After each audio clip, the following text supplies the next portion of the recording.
at the 2024 Southern Erg Indoor Rowing Championships.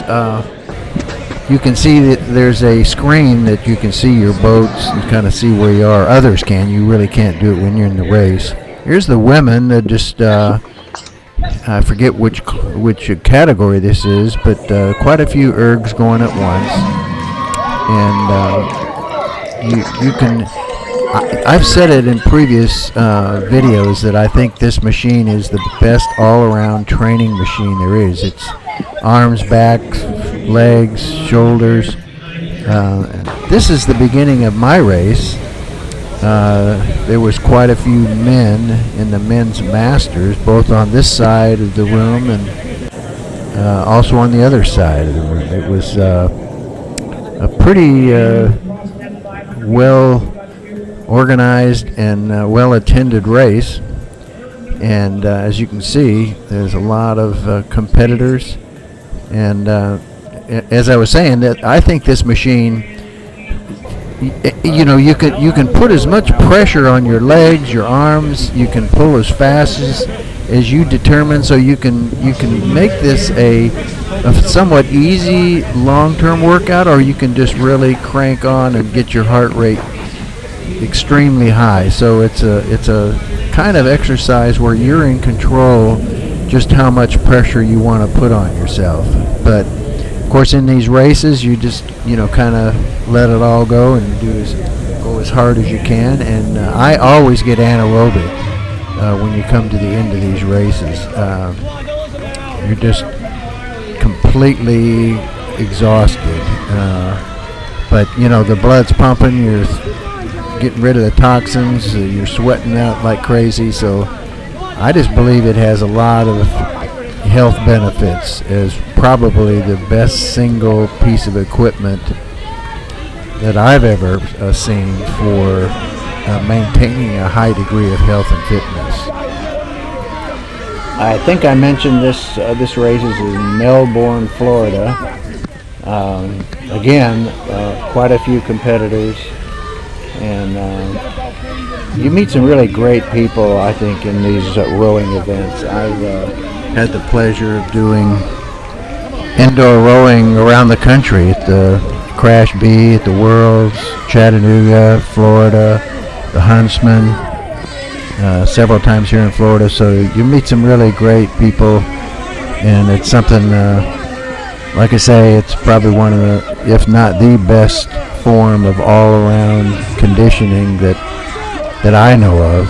And so the combination of the social side of it and the training side of it, of course, that's the biggest thing, training to get ready for these races. I do erging either in Chattanooga, Tennessee, or at the Oars Club outside of Orlando. And you see that my friend next to me, he's finished, but because of the handicap that I have, I actually still ended up with enough of a handicap to be able to win the gold. And that's one of the benefits of aging. You get more of the handicap. But at the end, like I say, I'm completely anaerobic. You pretty much leave everything on the machine at the end, and just maintaining your pace right through to the end is something that's extremely challenging. But it's one of the biggest reasons you have the health benefits. You're pouring out all the toxins, and you're sweating. Your body's pumping the blood through all those systems, and it definitely has an impact, in my opinion, on your overall health, stamina, and I highly recommend ergs. All right, love it. This is where Craig and Jeff and we shared the podium, and again, it was a great race. Well, we're here with Craig McKay. We're at the 2024, what is this, the indoor? The Southern Sprints Indoor Rowing Championship. Yes. Yep. And interesting that Craig got the third and I got the first because of all the points I get for age. Yep. Yeah, that was an interesting race. Tell us about your history in rowing, other things that have maintained your health and fitness. Well, I rowed at this school, Florida Tech, Oh, you did? 1977 to 1981. And then I took 25 years off of rowing and my kids got into it. And so back in 2016, I started rowing in the master's program, which is all ages 27 and up, basically. Yeah, that's something. Yep. Doesn't seem like a master at 27. No. But then before you know it, you're 50, 55, 60. Right. Yeah. What's your age now? 65. You look great. Thanks. 65. What do you do? Is there anything you do now?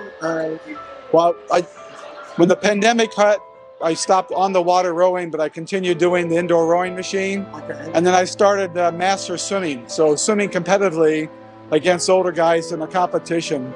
Started doing that. Yeah, do you do it like the Senior Olympics, Florida Senior Games? I haven't done that, but I've just moved to Florida from Virginia. Okay. So I was with the YMCA Masters team, did that for 2 years, and then we came down here. So now my goal is to swim and row during the week. Yeah, that is great. The last 2 years I've done the Florida Masters swimming, which is really nicely done. Okay, well, hopefully maybe I'll get in now the Florida residents. Yeah, and it isn't until December, so it's the end of the year. Yeah, that's great. Well, is there something else that you've done to maintain your health and fitness? Obviously, you're in great shape. You maintain a high degree. Yep. Just work out 5 times a week, whatever it is, and then eat right. Okay. I'm lucky that I have a wife who's an excellent cook, so we don't eat junk food. So Didn't you say she's from Germany? Yep, she's German, so we have good German healthy food. I love it. And our little schnapps on the weekends. That always helps. Yeah. Have you ever had to overcome some illness, injury, or something where your fitness played a part in that? Well, back in 2018, I was diagnosed with afib. Oh, okay. And so I worked through that, and then finally I had afib surgery in December 2019. Okay. And because I didn't want to treat it by drugs, I just wanted to fix it. And so then it took like 6 months before things started feeling, and then it got into the pandemic. So for the last 4 years, it's been coming back, getting back into fitness. And this is the first 2,000 meter competition I've done since 2019. Wow. So, amazing. But now I'm feeling better, and hopefully that AFib will, Isn't that something? So obviously you have discovered, or became obvious, that keeping healthy is something that makes the body perform and enhances the quality of your life. That's great. Yeah, it's it makes me feel better, gives me better attitude. And you hang around similar people, other healthy people, so it rubs off. Yeah. That's great. Yeah. That's great. We like to ask people, is there any spiritual drive in your life that helps you through all the difficulties we face? Well, it's, family, health, spiritual. I'm not, when my kids were in school, I was, the youth minister and very heavy into it. And now they're older and we've become twofers, Easter and Christmas, Yeah. But there's more to spiritual belief than just going to church every Sunday, I believe. Absolutely. It's walk the talk, do the right things, be good to people. And I think that's adds to the attitude that you have that makes you physical and mental. Oh, absolutely. Yep. Yeah, we're fundamental, basic Christians, and that's the golden rule, Yes. Others, if this world lived out that, what a different place it'd be, wouldn't it? So much. Just I totally believe in that. Well, we need more of you around. Likewise. Well, thank you so much. We appreciate your input, and we'll see you out there in the water next. I hope so. Take care. Bye-bye.